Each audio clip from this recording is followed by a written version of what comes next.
and welcome back to Mind the Snap, the NFL podcast from the UK where we break it all down. From Sunday drama to Monday morning headlines. I'm Ryan.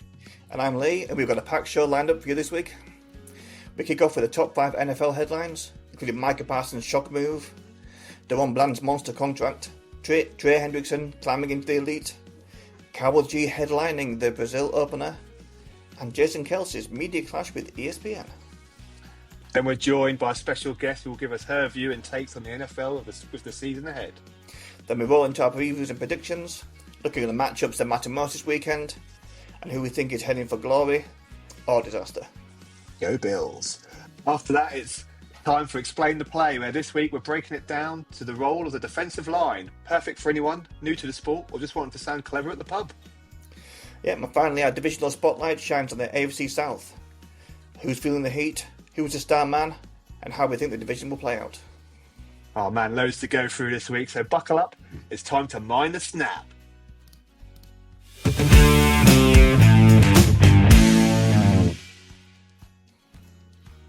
So this week's headlines. So Ryan, this week we got blockbuster trades, stars being paid, international expansion, and even streaming drama. It's wild. Totally, from Parsons leaving Dallas to Hendricks rising, plus a global kickoff and media battles. That's everything that makes the NFL more than just a game. So do you want to kick us off? Yeah, boom. Started with what we've covered in the last couple of weeks. Micah Parsons is moved to the Packers. Massive shake-up. The Cowboys have traded superstar edge rusher Micah Parsons to the Green Bay Packers. I mean, he's one of the NFL's most dominant defenders, and now he's heading to the Lambeau. In return, Dallas get 2 future first-round picks and veteran DT Kenny Clark. I mean, it's being called one of the most seismic trades in recent history. It's huge. Parsons, perennial Defensive Player of the Year candidate, so it leaves a big hole in Dallas. Analysts say this move signals a bold rebuild through the draft, even if the fans are still reeling. Can't imagine those Cowboys are happy that he's gone to the Packers. Not at all. Not at all.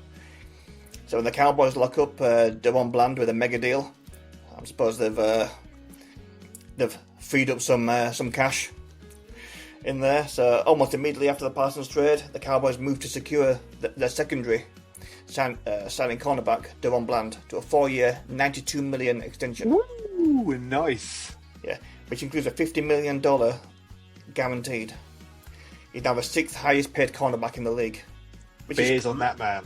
Exactly, which is crazy from where the Cowboys are at. I mean, that's a smart pivot. They've responded fast, building around Bland as their new defensive cornerstone, I guess.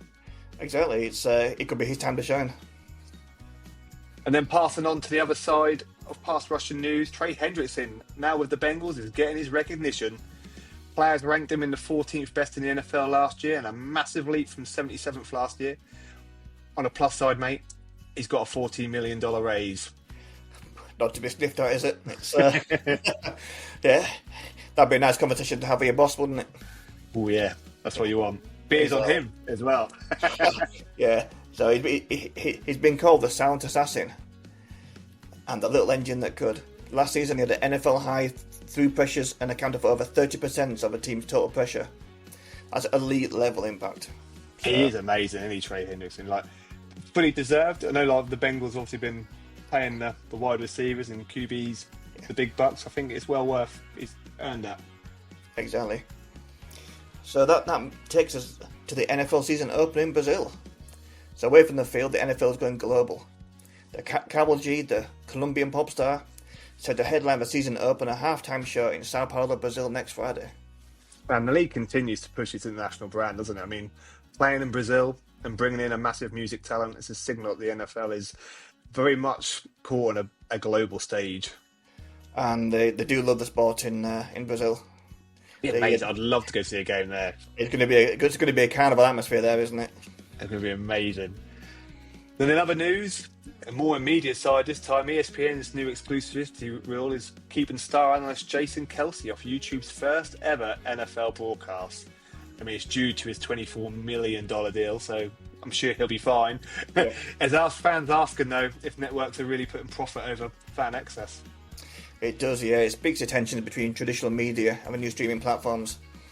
So access is getting much more complex, even for the big names. They're the main headlines for this week in the NFL.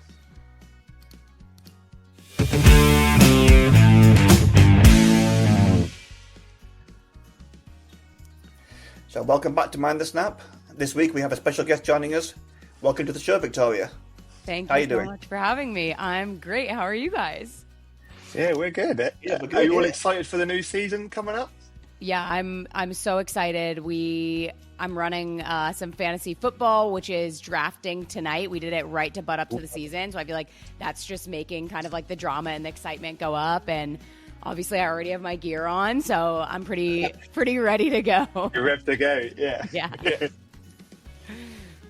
Yeah, cool. So, what we tend to do normally, we have a kind of similar format. So we can, at the end of the season, we look at what we're trying to do, try and get as many different teams as we can represented, and then we have some predictions. So we kind of pit you up against our next guest Yeah. Perfect. next week. So yeah, cool. So the first question on our list is, who do you follow? So I am a Lions fan, as you can tell from my top. Yeah, Detroit Lions fan, but I'm from San Diego, so not in Detroit, in California, so representing from the West Coast. What got you into the Lions? What made you support the Lions? So I was on a second date about 3 years ago, and I love a bet over like something ridiculous. So we made a bet over a game of pool that if I lost, I had to be a Lions fan, and if he lost, he had to buy me the third date because I usually pay for the third date. And I'm horrible at pool, so I'm horrible at pool, and I was like 2.5 drinks in, and I lost, and I just decided, you know what, this is it for me. I'd wanted to be like an NFL fan for a while, but never had like a good reason, and didn't have any friends who were into it. Yeah. So when I lost the bet, I was like, even if this relationship doesn't work out, like I'm in it. And we ended up dating for like 2.5 years, and so we got nice. really, really deep in it, and then we actually recently broke up, and I asked the girls on TikTok, I was like, should I stay a Lions fan or should I like quit and go somewhere else? And the girls were like, no, you're ours now. Like, you can't leave us. And then one girl was like, you've just had your true induction into Lions fandom, which is absolute heartbreak. So you have to stay now. Oh, I love that. That's really good. Yeah, that's good. I mean, not a bad team to get, to be honest. Exactly, yeah. It was like literally could have been the perfect Saints. timing. Yeah, if you lose the game, you're a Saints fan. Yeah. Yeah, that would have been the punishment. Yeah. Yeah. So, what would you say was your welcome to the NFL moment? Okay. So the bit that says like, this is for me. This is Yeah, I want to follow NFL. Okay, I feel like I don't really have one of those, probably just like losing the bet and committing. Like I got a jersey like 3 weeks later. But my moment when I really like realized like I'm a different person now was I went to the Lions 49ers playoff game in San Francisco, but I didn't buy a ticket to the game. I went to a bar with all my 49ers fans. So I like was nervous to take my puffer jacket off because I had like my Lions jersey on. There was not one other Lions fan in the building. And these like guys kind of started chirping in my ear. And I turned around and I chirped right back and was like, if you don't know your stats, don't talk to me like that. And they were like, you know your stats? And then I like went at them and they like couldn't respond because I roasted them with stats. And I sat back down and I was like, I don't know who that was. I don't know what came over me, but I was like, okay, I guess I'm like really deep in it now if I'm fighting random men in a San Francisco bar. yeah, that will do it. Yeah, that's yeah. Definitely involved in the NFL now. Then, if you got all the stats going. Yeah, you know. Yeah, we could have had you on chat yesterday, helping us pick our teams. You'd have been a good help on our fantasy teams last night. Yeah. My cousin joined, and he's not watched NFL since the Raiders were in LA. Oh wow. Yeah, So, I mean that's much stronger than me. I know my Lions stats, but the other teams, sometimes I gotta look up some stuff sometimes. Like I know the players that I like. So he took the full 2 minutes every time to pick his player. No, Dude, 2-minute draft is too long. That was like you've had so much time to pick when everyone else is picking. How do you not know who you're going for now? Yeah. Yeah, like when you're 4 minutes away, 2 picks away, like you should have it locked and loaded.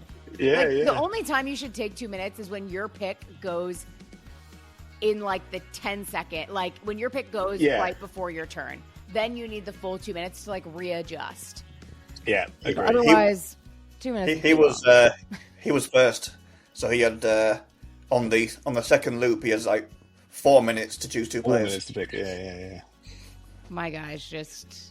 I think he just wanted to make everyone sweat. Maybe he was like, "Let's just play That'd the be game." too. Maybe it was to that's like what make we're everyone a thinking. little mad, and then maybe if they're angry, they'll have worse picks because you're like less. He's putting the regulated. pressure on us. That's where he's going Yeah. for. Yeah. So he Of knew course, what yeah. he was doing. You know, you guys did. are all mad, and he planned this from the jump. I think we've been hustled, haven't we? Well, I think we were being hustled at the time. That's what I think. Yeah. If he wins, you were 100% hustled. Yeah. So you said about how you picked your team. Was that the first NFL team? What got you into the NFL in general? Yeah, so I grew up in San Diego. We had the Chargers, which we just like my family wasn't big fans, so we just like didn't really care. And then when the Chargers left to go to LA, like I'm a San Diego Padres fan, a baseball team, and nice. yeah, and the Padres like we don't like the Dodgers. Like at all. The Dodgers like don't care so much about us. Yeah. But we like really dislike them. And so when the Chargers went to LA, I was like, I can't with this LA stuff. Like, I'm out. I'm out of here. I've never been that big of a fan. I don't own a jersey, so I'm out. But then San Diego only has like baseball. There and we have like a minor league hockey league. We have like soccer going on now. So it's like growing.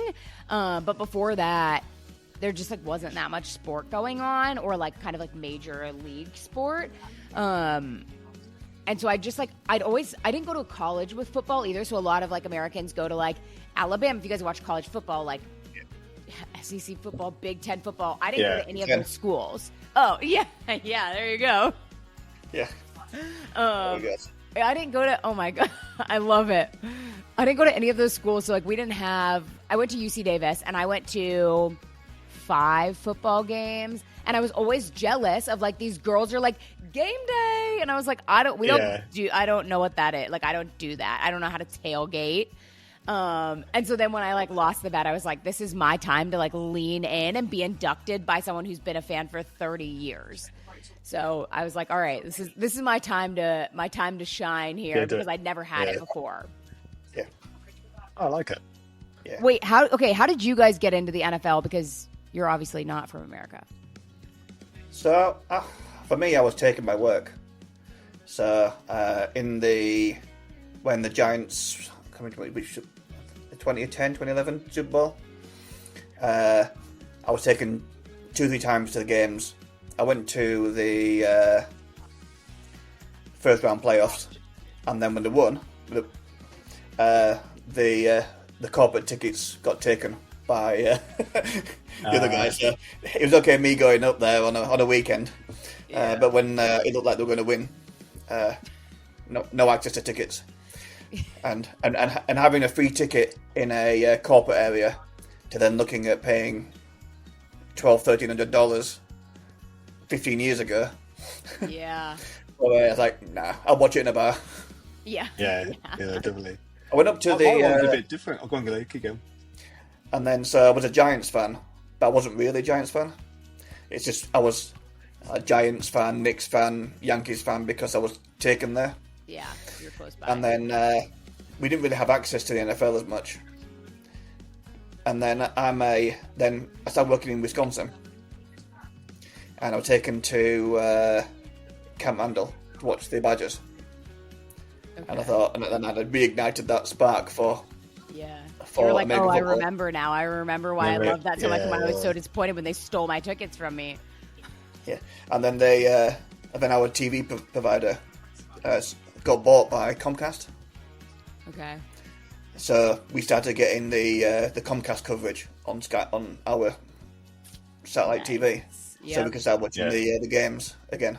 But we had no access really for games, did we, for years? Maybe Not like for a long time. Yeah. one game a week, maybe. It's That's wild. at 2 a.m. But now we get Now we've got loads now. Yeah, Really? Got Red Zone. we've got too many, haven't 3 we? games. Yeah, it's on all the time now, which is really good. Good for us. Yeah. Do you guys have like? So I think I saw something the other day that says like if you want to watch every NFL game from the States, you have to. It's like $1,100 in subscriptions. Wow. Because they have like CBS, Fox, Amazon Prime, YouTube TV, probably other ones that I'm missing. If you want Red Zone, Yeah. where do you guys watch them? So we've got every game on. Is it DAZN? So, DAZN. yeah. Every They've game? got. They and then they have one There's some game. blackout games. Yeah, one game per weekend's blacked out. But we have our other provider, which is owned by Comcast, has that game. Yeah. Are you? So we've So got every- you watch every game. This is insane. You watch every game on one. We service. can. I've been Pretty wanting much, to move to Europe for a while, but I think now's my time. I'm gonna go join the freaking German Lions Club because dang Yes. America just trying to get our money, and it's working because I'm gonna pay it. They're gonna You get my pay it, yeah, you will, $1,000. Yeah. But we're the same though for soccer, for football. It's so expensive for us here. We've got to have Amazon Prime, You gotta have everything pretty much in your subscription wise. TNT Sports they call it, which is owned by Warner Brothers. Then Netflix had some games this year, and then we got Sky, which is owned by Comcast, and then we have other games on normal cable TV, as you would call it. So we've got, and that costs hundreds of pounds a month for that. But in the US, it's only $11.99 a month for ESPN, all the games. That is so crazy. And we don't get any 3 o'clock kickoffs, so we only get like 5 games a weekend to see out of the 19. I'm trying to think what time 3 o'clock is. That the 10 a.m. games? Those are like 7. We're 8 hours in front of the West Coast, Yeah. and 5 hours in front of East Coast. Yeah, quick maths. So that'd be like 8 a.m. Yeah. But we don't really have that many 8 a.m.s. Not NFL games, you wouldn't do, will you? Maybe like one randomly, but usually it's 10 a.m. because I have enough time to like wake up, go for a run, get a coffee, You're good and to then go. park my booty on the couch for the next 12 hours. Well, that's a good segue into it, Victoria. So, what's your predictions for the Lions this year? What do you think is going to happen? Well, let me tell you. I need to set up for this one. Okay, I'm really excited for the Lions because I think one of the reasons, so like a lot of people in the U.S. have kind of, like when your team sucks, you just like find another team to like co-root for.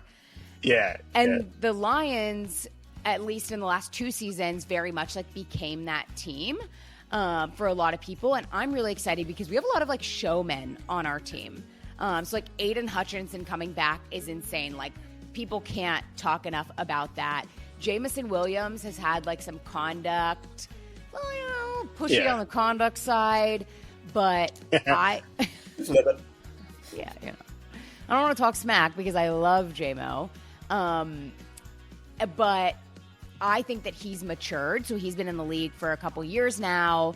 And I think that he's matured a lot on the field and off the field. And so I think that we're going to see a more mature player, which I think is just going to be super fun to watch. And if you put like maturity with his charisma, like really we're going to see some incredible we've already seen some incredible plays from him. So I feel like that's going to be super amplified.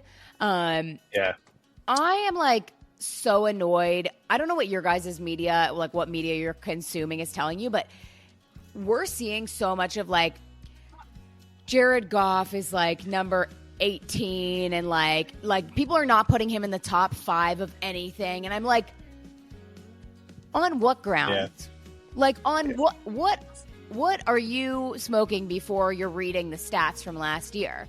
And, like, what do you think truly people like Ben Johnson left, and I'm like, Jared Goff has been playing under Ben Johnson. Jared Goff knows everything that Ben Johnson thinks and the way that he thinks, and Jared Goff wouldn't have been able to lead this team as far as he's led it if he wasn't smart enough up here to do that. Enough to do it. Exactly, yeah. And he's like, his stats last year were amazing, weren't they? Like, he was on fire last year. You know, people are like, I don't know, he's like the 30th best player in the league. Oh, it's exhausting. So I'm excited. Jared recently, I saw like a quote from him, and I don't know if this was like a really recent quote or not, but he says, I love playing as the underdog, so I'm happy that people are treating us like the underdog again, because I think it's like some of the pressure is kind of like the expectations are lower. But I just think it's like a little, I'm not loving the media side on the Lions, and I think that anytime a team is like good for longer than one season, people want to like tear them down. But the one other player that I'll mention is, I have two, because it's like Gibbs and Demo. Like Montgomery, I think is the most underrated player on the Lions. We think the same. Yeah. He's in all my fantasy drafts. Oh, really? Yeah. Yeah. He is really underrated. I'm with you. I think he's well underrated as a running back. He is so good. Yeah. And I mean, just look at the guy. Like, you can see when someone has power. And, like, that guy's power is off the charts. And, you know, they talk about, like, you know, Gibbs and Montgomery together, but really Gibbs has gotten a lot of the spotlight. And so Montgomery recently said, like, it's my time to like prove myself, essentially.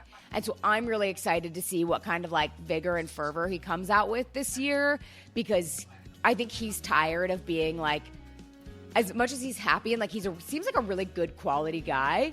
Yeah. But I think that it's like time for him to get his bag, to like prove it to himself, but also prove it to everyone else. And I think that this season he will do that, because Gibbs has been also playing in a receiver position in practice. So we're seeing Gibbs not only running the ball, but receiving as well. And so if Gibbs is receiving, then Demo will likely come up as that RB1. RB1, yeah. Yeah. So I'm really excited to watch kind of those storylines play out this year. Where do you think the Lions will go to? Are we going all the way to the Super Bowl? Is that obviously that's the goal, but do you think that's realistic for the Lions this year? Honestly, I do think it's realistic. I think that we have like a team of animals. Like, we have a team of animals. Like, I mean, we had so many injuries last year, and I kind of hate like the injury bit where people are like, oh, well, we were injured, so that's why we weren't good. Like, if you're good, you're good, even if you have a couple. And I mean, granted, the Lions got like decimated last year. But I think that like all of the ingredients are there, and I think that they do have some like older, mature players on the team that even with a change in coaching staff can lead them. I think that it's theirs to lose, essentially. Yeah, we spoke about it on our first episode around that we do a feeling the heat of a star man from each of the divisional things. So we're like talking about it'd be good to see how Graham Glasgow, if he gets back his centre position, and how that works, and how because Frank Ragnow is a big shoes to fill in that space. Yeah. I think that's. Yeah. We put predictions, didn't we? We think they'll be challenging or winning the conference title. Well, it should be. Conference should be a good target, I'd say. I mean, all the Super Bowl, obviously Super Bowl, but conference finals. Yeah, I do feel like there's like a big crop of really, really like disgustingly good teams. And so it's like, I'm a Lions fan, and obviously like I see our depth, I see our quality, but it's like a little naive to believe that it's not going to be an absolute claw up an icy mountain to get to the top this year. And it's the group of death, isn't it? It's a hard conference. It's probably the hardest conference in. Yeah. In football, it's. Yeah, and now a lot of people have put the Packers above us. Really? Yeah. So there's like, it's a lot of like analysts and stuff like that are putting the Packers above the Lions. For one player, though, isn't it? Parsons coming in. One player wasn't the missing ingredient, was he? He's whilst he is a great player. Yeah, and then it's also like everyone's like, rating the Packers like this now, but then like an injury report comes out. So it's like, what is going on here? Like, yeah. I don't know. Listen, I think Micah Parsons is a dog. I don't want to play against him. I don't want to have him on the other team. That doesn't sound fun to me. If I like imagine myself in the game going against Micah Parsons, like I don't want to go against him. Like, you're just toast. But I don't think that Micah Parsons can take a team that's gotten beat by the Lions so many times recently, like to beat him. Yeah. He's also not. He's not a Barkley. He's not a. Yeah.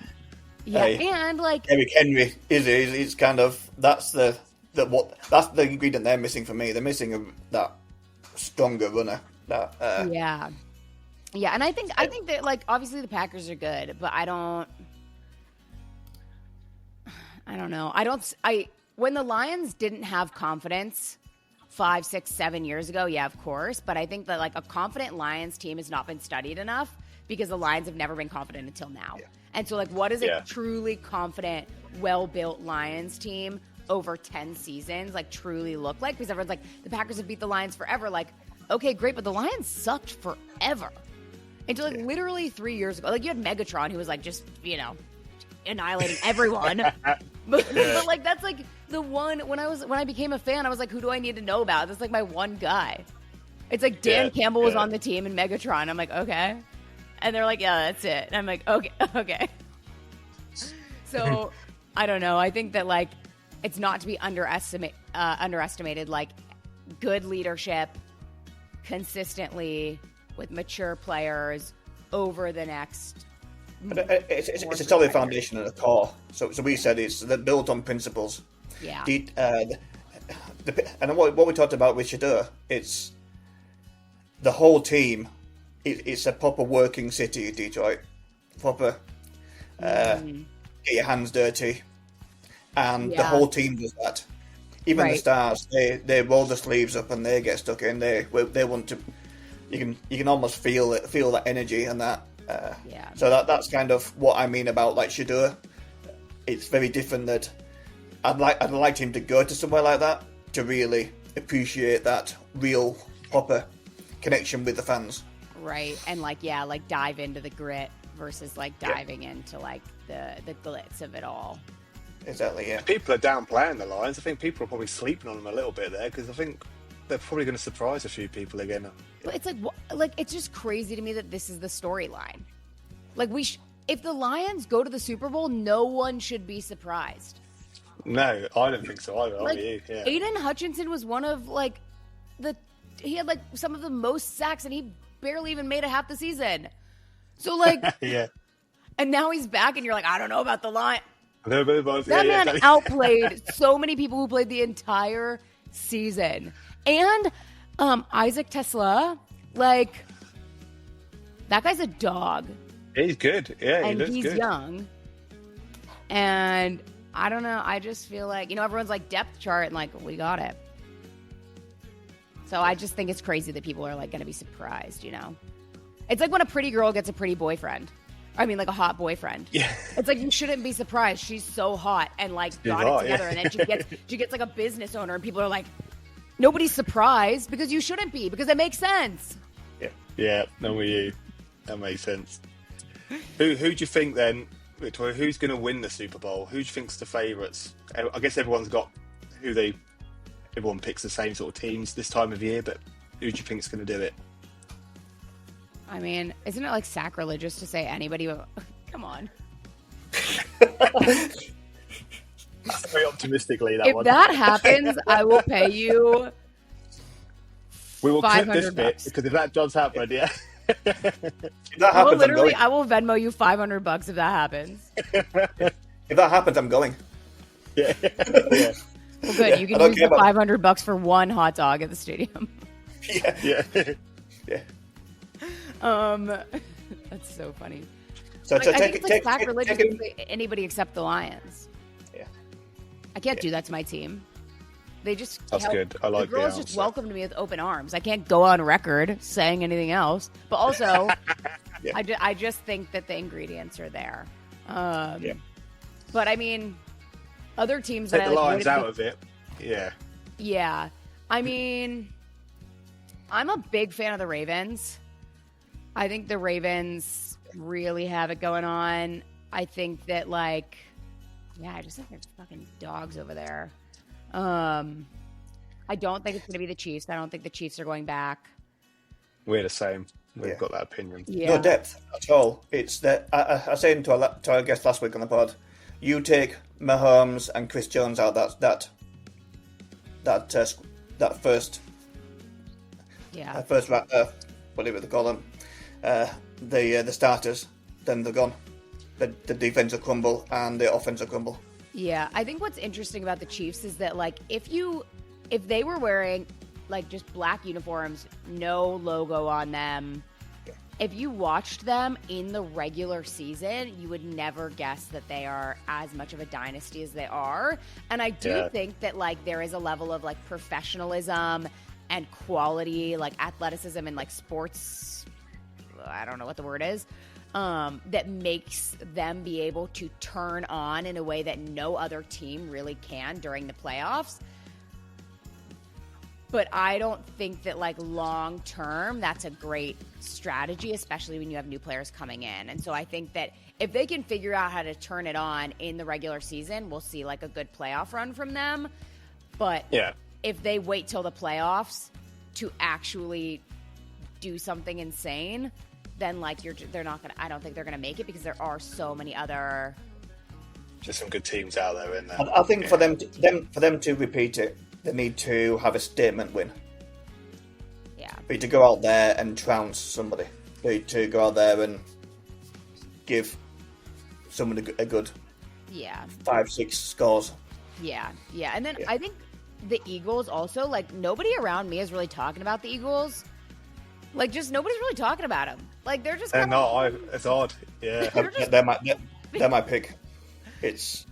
I find it he can't win it last year and not be up there to try and win it again. Like you said, no one's really meant to. They've got stronger than last year. Yeah. So you can't. I think that I recently said on a TikTok that I think that Jalen Hurts should be called America's husband. Because he's just a stand-up guy. He's private. He goes to work. He does his freaking job. He doesn't piss anyone off. He's not doing or saying anything crazy on the internet. His wife is a badass. I don't know if you guys knew this, but his wife is an IBM executive. Oh, no, I didn't know that, but that is impressive. Yeah. I know. So, I think it's so hot that she, kept her corporate job.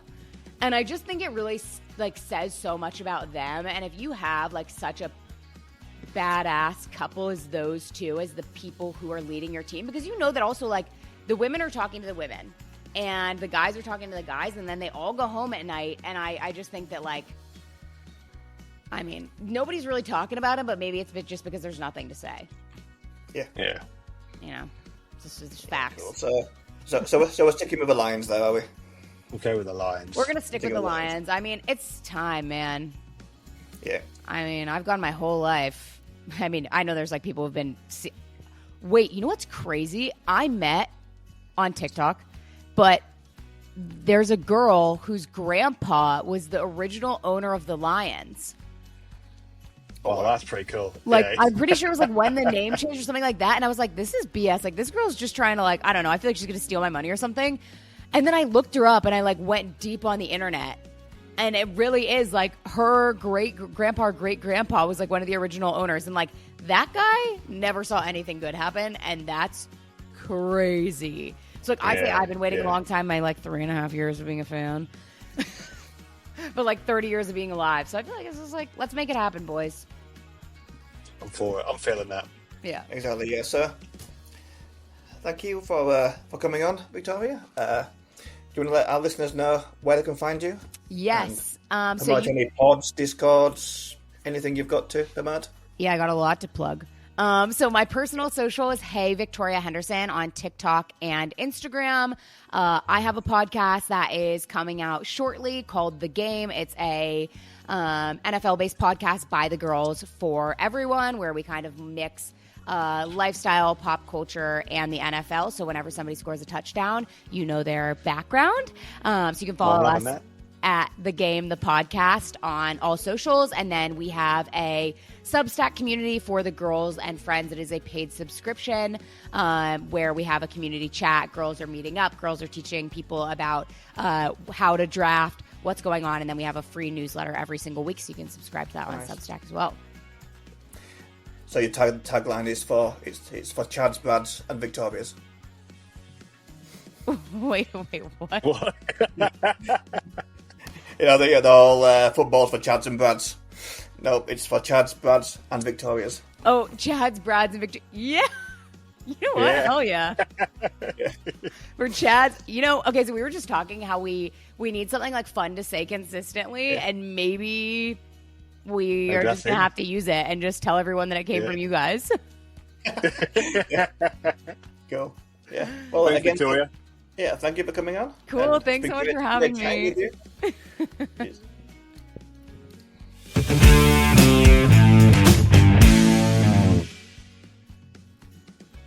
Welcome back to Minus Snap. It's game week 1. Pre-season's over. The season begins. Let's go into our predictions for this week. So first game we've chosen is the season opener, the Cowboys versus the Eagles.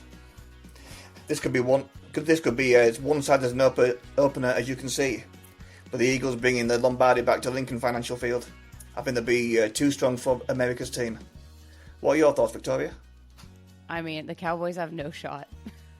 Like, I don't know. I'm sorry. It's the Eagles. It's fact. It's just a fact. It is indeed. I'm with you. I mean, you can't really look past the Eagles, can you? Like, I think they're on like a massive winning home streak anyway last season. They've got Jalen Hurts for a start. Barkley. Defense is mega. They won it last year. The Cowboys just lost Parsons. It's got to be an Eagles win, surely. Yeah. I mean, if the Cowboys win, Cowboys Nation or whatever you call it, the Dallas fans would go insane. But I can't imagine it happening. No, I can't see past the Eagles on that one. Yeah. Unless there's some the Eagles bus crashes on the way to the stadium and they all get stuck in traffic. You just lost all of your Eagles fans. Any Eagles listeners that you had are done. They're out. Yeah. So who we got next then, Ryan? Chiefs and Chargers. So next game we've got first game in international series for the Chiefs and Chargers heading to Brazil. Bit of fun in the sun. I think this could be a close game, but it'd be interesting to see how it goes. I'm going LA. I think the Chargers are going to get the win. I think the Chiefs might struggle this season, but that is my thoughts for this week. Yeah, I know that LA is slowly becoming your new home. So you've been taken. I've been out there recently. So yeah. I've been taken in by the Chargers team. I just got a feeling. I don't think the Chiefs. Don't take this the wrong way, Chiefs fans, but I just got a feeling it's going to the Chargers this week. Yeah, it's a close one, but I think that the Chiefs know how to win a game. The one score. They'll start slowly. That Andy Reid's clever in that. Just enough to win. Just getting over the line, I think. So Victoria, you back in your fellow Californians? Yeah, I'm gonna go Chargers, mainly because the Lions beat the Chiefs after the Chiefs won the Super Bowl. What was that, 2 years ago? And I think that the Chiefs are a ramp-up team. Like, the Chiefs are always on this trajectory, which means that they're starting at the bottom. And I think that they are cool with that. So I kind of have Chargers because Chargers have more to prove, so they might be a little more fiery. Yeah, we said the same yesterday in the draft. Like, someone picked Kelsey as their tight end, and he's a postseason. He's a playoff guy. Yeah, Travis Kelsey had in my first fantasy league year, and I did win my league, but nice. Thank you. But I was really disappointed because sometimes it's good to like pick like the hot, cool player that you like want to follow. but I don't think Travis Kelce's that guy. I just don't think like he's just not touching the ball enough. So when he does, he's doing a great job. But like in terms of fantasy, I feel like his projection always goes off of career stats and not most recent year stats, which is disappointing. And I mean, the guy's great at what he does, but he's just not getting targeted that often. So that's why I've got Sam Laporte as my tight end. You have, yeah. I wanted my mate Brock, but I think you got him, didn't you? I got Brock Bowers, yeah. Nice. So on to our next game. We have Giants versus Commanders. So Victoria, is this the season the Giants stop acting like munchkins and step up? Or will the exciting Daniels build in his rookie season and the Commanders take the spoils? I think the Commanders have so much. I think that they're sneaky. I think the Commanders have so much potential. I don't think that it was like a fluke that they won last year. As much as I want to say that it was, I don't think it was. I think that they have a lot of good stuff going on. Their organization is actually really interesting because they've kind of been through a lot over the last 10-ish years with their name change. Everyone's talking about like the Vikings having male cheerleaders now, but the Commanders have like an entire entertainment team. So I think that like the Commanders in general have just a lot of good going on in their organization. And I think that their organization on the back end ownership end, I don't really know that much about their actual owners, but just from what I've seen, I think they have a lot of good going on. And I think that they are probably riding a high from last season. And now they're hungrier than ever. Like nothing makes you more hungry than almost getting to a Super Bowl.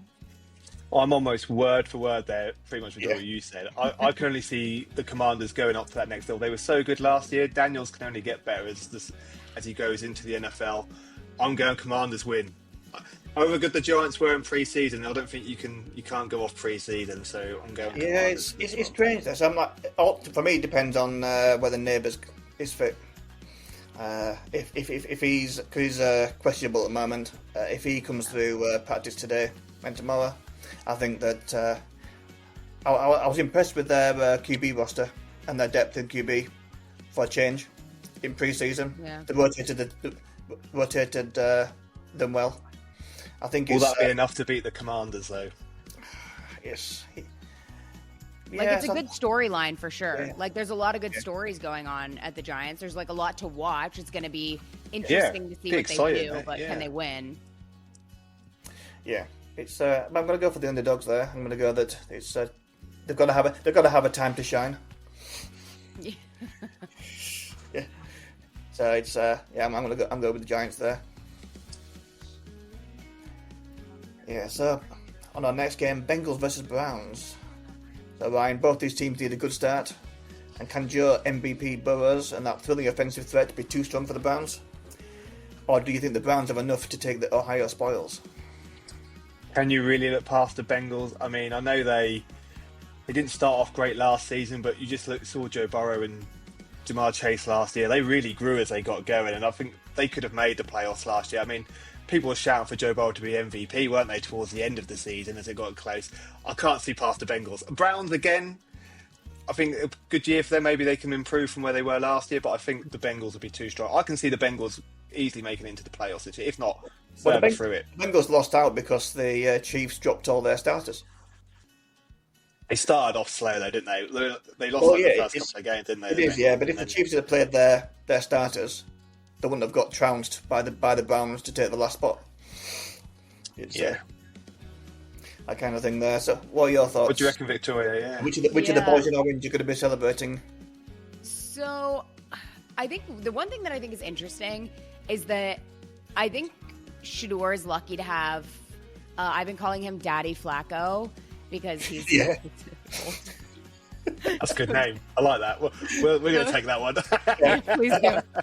But yeah, I think that having Flacco in a position of like leadership, but not in like leadership over the whole team, of like guidance over their QB room, is going to instill, like, obviously he has a lot to be confident for.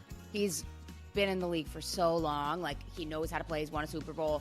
But I think that like this confidence of like him remembering kind of like who he is and all of the knowledge that he has, I think that that's a dangerous combination. I think if it was only him, then fine. But him being the leader of multiple other quarterbacks is making him think about the league and the game in a way that maybe he wasn't when he wasn't kind of teaching this giant roster of QBs.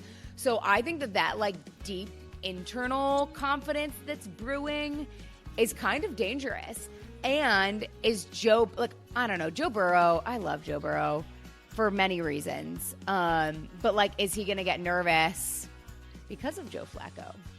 I don't know. What's my prediction? Yeah. It's a hard one to pick because the Browns, at the say, they're definitely improving. They're definitely a side. It could go over. I just think the Bengals have to hit the ground running. Yeah, they've splashed the cash on that offense, so they have to be electric out of the blocks. Yeah. Okay. You know what's so rude about the NFL? Why are all of the B teams orange and whatever? Because we have actually, Broncos, you're right. I've never thought Bengals, that. Browns, Bears. The Bears, Bears. Because I can never Conspiracy remember theory. where Ben Johnson went because they're all the same in my head. Yeah. Ooh, yeah. Okay. Anyway, wait. Which one are you going for? Okay. I'm gonna go Bengals. Bengals. I think so. Yeah. So this one, Right. this one's for you, Victoria. Who could take the bragging rights and stake a claim for the NFC North division? Uh, Yeah. So Lions, Packers. it's the Lions, obviously. Yeah, no, Come had on. to be, didn't it? Come on. It's easy when you like a team that's so good. But you'll see what on our last prediction that we go through where my favouritism goes as well. But for this one, I've gone against you. I've actually gone for the Packers. I think with Parsons coming in, Dude, Parsons The is hope's gonna hurt. be- Parsons has a back injury. he is. But I think the momentum of the team and all the excitement around it, I think it's going to push Green Bay through. He's going to have a worse back injury at the end of the season, but he's carried the Packers all year. Yeah, probably. We've lost all our Packers fans now as well. Yeah. Who else can we? Oh, that's Lions. It's, so funny. What are you going for, Lee? I'm going for Lions. We said from the week one, it's I like the organisation. I like the honesty, the way they work, the way they integrate. It's they don't when they make measured, astute signings. They're very clever in the draft. They're not taking number one picks because it's a number one pick. They'll take somebody because that's where they think they can fit and grow and become part of the organisation. So everyone's got their role. Everyone's got their. And I think that they'll be meeting the Eagles in the conference final. I think that's the. I don't know how that will go past that, but I think for me, Lions look too strong this year. I knew I liked you. Yeah, and on to our final pick here. So there's no point asking you, Ryan. So I've just marked you down with the Bills Mafia for the rest of the season. The Bills are going everywhere and I must admit, for the first week one game, Ravens-Bills, that's a pretty big game for the first game of the season. Like, I'm going Bills, obviously, but what a way to start the season with a game like that. Yeah. It's so crazy. It's such a it's crazy. Like, whoever wrote the schedule was like, let's cook something. Yeah, just go straight. We're not messing about this year. Week one, we're Bills Ravens. Why not? Send it. I'll be on the edge of my seat for that one. I think that's gonna be a good ass game. Yeah, so you're going for in the clash of the heavyweights. I think I'm gonna go Ravens. Yeah, I think the Bills have it in them, but I just feel like I don't know. I think that's off vibes alone. I think I've come down to the running game, and I think that the Ravens have got the best running game in the league. Yeah. It's the MVP versus MVP will fizzle out. It'll come down to the running game. I think it's on. Derrick Henry is throughout our podcasts. I think everyone who listens to us noticed that we are quite we're like runners. We love running backs. Running backs and wide receivers. Wide are our receivers. favourite. Well, Yeah, once you learned what they were in your first fantasy league ever. We're exactly. good. Oh, they're the ones. They're the ones. Yeah. I mean, what a way to start week one. There's some big games in there. So thanks, Victoria, for having part of our predictions. We'll see where we land next week, but there's some big ones for the week one. Yeah, Exactly, hopefully I beat the next guy. Yeah. Yeah. I think our next guest is a Falcons fan. Oh. I don't know that many of those. No, we've got the one. You got the one. There we go. That's all our Falcons listeners got as well. Yeah. So far, I've just alienated our Packers fans, our Eagles fans and Falcon fans. So, yeah. Oh yeah. It was in there. Thanks, Victoria. Thank you.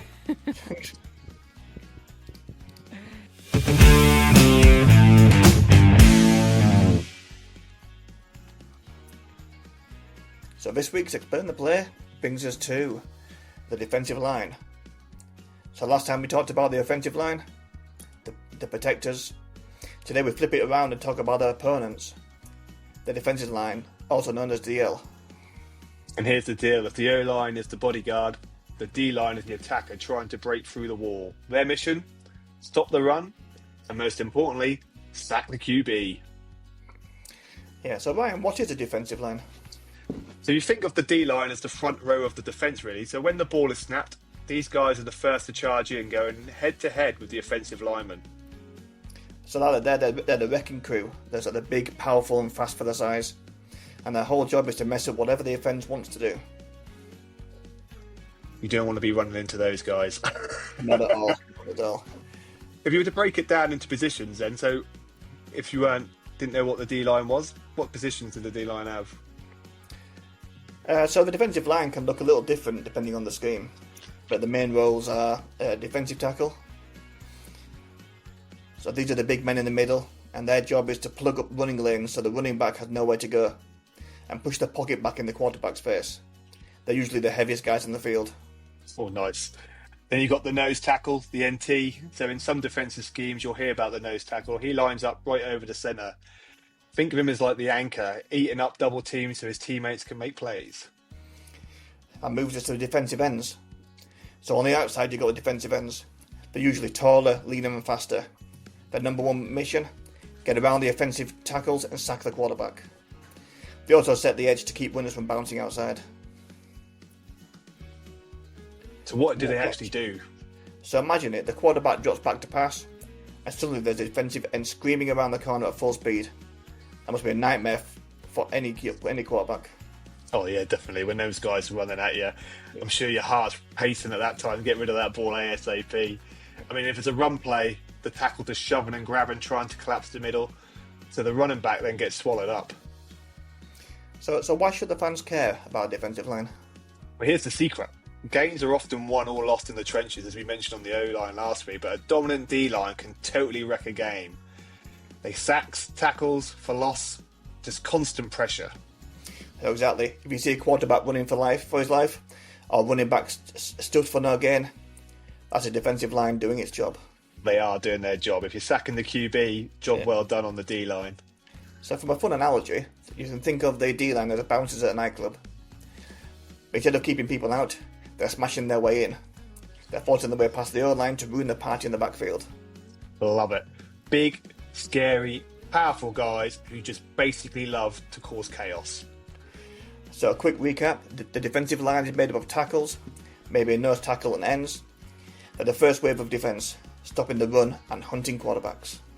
So next time you're watching a game, don't just watch the QB, watch the line of the scrimmage. You'll see these giants fighting every single play. It's brutal, it's fast, it's awesome. And there's some big hits. I'd love to be.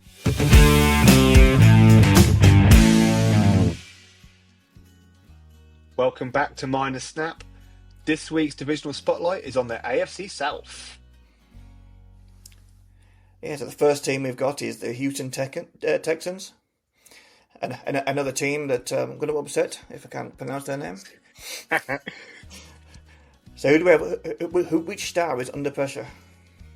I think for me, he was very good last year, and it's a very similar theme to where we go with a lot of the people under pressure. But CJ Stroud, I mean, Houston is the division favourite once again. They're favourites to win the AFC South across various betting people. I mean, their defence is elite. And analysts credit coach DeMarco Ryans with a build-up of a top-tier unit. But for me, Stroud's under pressure. Without a solid offensive line, his growth this year could stall. I mean, JJ Watt recently flagged the O-line as a crucial X factor. O-line, no show, as we called it. Exactly. But, yeah. Yeah, so the pressure's on. Stroud's got to stay healthy and develop quickly behind that line. Or the Texans' defence alone won't be enough to dominate. Who do you think's the star man in Houston? So I've gone for Nico Collins. So when you talk about Texans' offensive season, it's hard not to bring him up. I mean, absolutely. I mean, he's become CJ Stroud's go-to guy, hasn't he? I mean, he's got a big frame, great hand. He's making plays all over the field. Exactly. It's not just the numbers there, it's the timing. Every time Houston need a spark, he seems to be the one that delivers. Yeah, I mean, whether it's stretching the defence deep or just bullying corners in the red zone, I mean, he's proven he's the star man in Houston right now. I agree with you, Lee. Exactly, yeah. There's a reason why it seemed to be picked highly in drafts, I think, in fantasy football. He will definitely be a lot of people's number one pick, or two in fantasy leagues this year, 100%. Yeah. So that moves us on to Jacksonville Jags. On the Jags, then, Lee, who do you think's feeling the pressure in Jacksonville? A similar theme that we're going with. It's quarterbacks. It's they've got to make the they're the spark, aren't they? The lights. I think Trevor Lawrence. It's the next in line. They're betting to win the division. Their offseason added some standout talent. You got the two-way phenom Travis Hunter and a dynamic receiver Brian Thomas Jr. Their defensive inconsistencies remain. Yeah, I do feel with Trevor Lawrence, like, Lawrence needs to elevate his game now to justify that hype. I mean, they've got a tough schedule, as you call out, defensive questions. I mean, he needs to hit that higher ceiling this year to really progress the Jags. Exactly. I think he's got to earn his paycheck. He got that new contract, and he's flattered to deceive, I think. Could they be pushing for a playoff? I think so, but I think so. I think if everything fell into line, but it's a big if for me. Big if, I think. So, what star man who we looking at? Star man. So here at Snappers HQ, we have gone for the man everyone was talking about in the draft this year, Travis Hunter. We think, and I personally think, Hunter could instantly become the star man for the Jags. I think for sure. His versatility is unreal. He's a lockdown corner, a dynamic receiver. That's a rare two-way threat the NFL just doesn't see anymore. I mean, imagine pairing him with Trevor Lawrence on offense and flipping him to defense to shut down the league's best wide. I mean, he is game-changing. Exactly. It's that pace and strength. And it's not just talent, it's electricity. It's I think alongside Lawrence, he could really he could be the one to decide what the Jags are going to look like moving forward. So it moves on again to the Colts. And star under pressure. It's got to be Dan Jones, isn't it? I mean, people might laugh at us. I mean, he had a bad run at the Giants the last couple of seasons. He's come into Indianapolis now. The pressure's going to be on Dan Jones. I mean, are the Colts favourites to win the division? No. I mean, they've built around a powerful offensive line. They do have weapons like Jonathan Taylor and Tyler Warren, but no O-line, no show. Yeah, I think if Jones can show some consistency, which gave him a little bit of hype at the beginning, then the defense has playoff potential. But under pressure performances have always been a question mark, and you have got to question his game management sometimes. And I think if he can sort that out, I think that'll define whether Colts can stay competitive. Who do you actually think is the star man in Indianapolis? Like, I don't think we could even pick one. No, I think for us, I think we just couldn't decide. The pros and cons for both Pittman Jr. and Taylor, so maybe we'll have it given them a star men tag for this week. I mean, yeah, when you look at the Colts, I mean, it's not just that one guy carrying the load. It's Michael Pittman Jr. and Jonathan Taylor. Exactly. Pittman gives them that reliable physical wideout who can move the chains and make the grabs. And then you add Taylor, one of the league's most expensive running backs.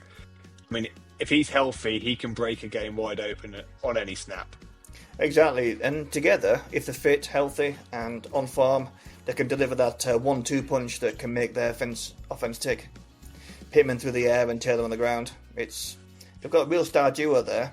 They just need to give them the tools, don't they? So that's why Dan Jones is under pressure. He's got some players around him that could be the difference makers. But let's see if he has a better season than he did last. An interesting season for the Colts. I'm with you, man. Exactly. So the Tennessee Titans, yeah. I mean, who's under pressure there, do you think, Lee? Oh, depending on all their hopes, aren't they, on Cam Ward, their rookie quarterback. They have a long shot in this division. They use the first overall pick in Cam Ward, hoping to turn things around after a 3-14 season.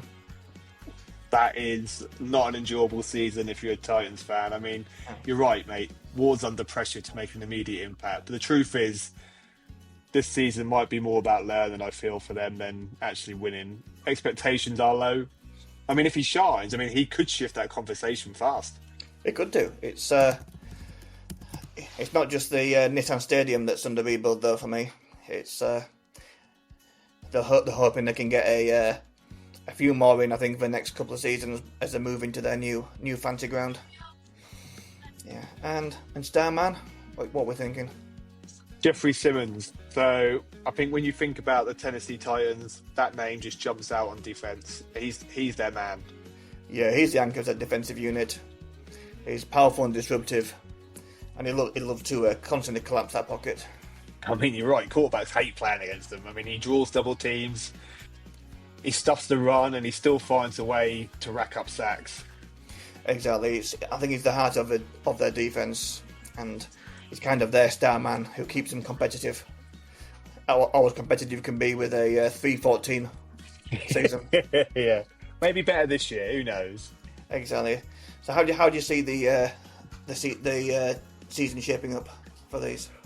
I think winning the division, you can't look past the Texans. I think they win the AFC South again. Defense is strong enough. CJ Stroud can only go on.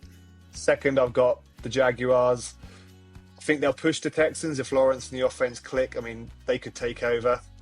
Be tight, I think. Be hard for them, but I can see the Texans staying there. Colts, dark horse, as we've just gone through, really. The offensive tools are there. Jones has got to improve this season. Yeah. Titans, a development year for them. If you're coming off a 3-14, hopes can fade really quickly. Unless Ward does some surprising stuff. I do hope it's not a similar showing for Ward, like he was for similar welcome to the NFL as it was for Caleb Williams last year. I do think that these teams need to give these rookie quarterbacks some protection and let them grow into their roles. I agree. Texans are my picks too. Jags are wild card, and I think the Colts could sneak if Jones is consistent and gives their star men the tools they need. But Titans, it's really a division of question marks. Yeah. I just think that the Texans have that cleanest path right now. I agree, man.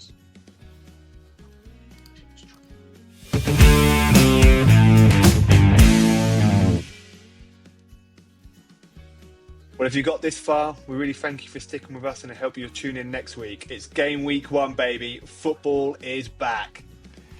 And if you want to check us out and interact on our socials, we are on Instagram at MindTheSnapPodcast.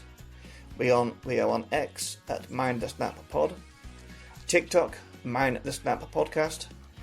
We also have a Facebook group. That'll be joining the link tree shortly. That is Mind the Snap. The link tree is in our bio of all our socials. It's got the links to the latest episode of the pod.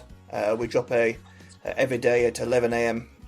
GMT. We drop a short from the previous week's podcast, and we have a special guest appearance that says will go live on the Friday on the YouTube around 12 p.m. UK time. So check those out. Make sure you like, subscribe, interact on all our socials. Exactly, yeah. Go show us some love. So we'd like once again to thank our guest star this week. Make sure you give her a follow and check out her brand new podcast when it drops shortly. So thanks. We have another week. Another down. Mind the snap.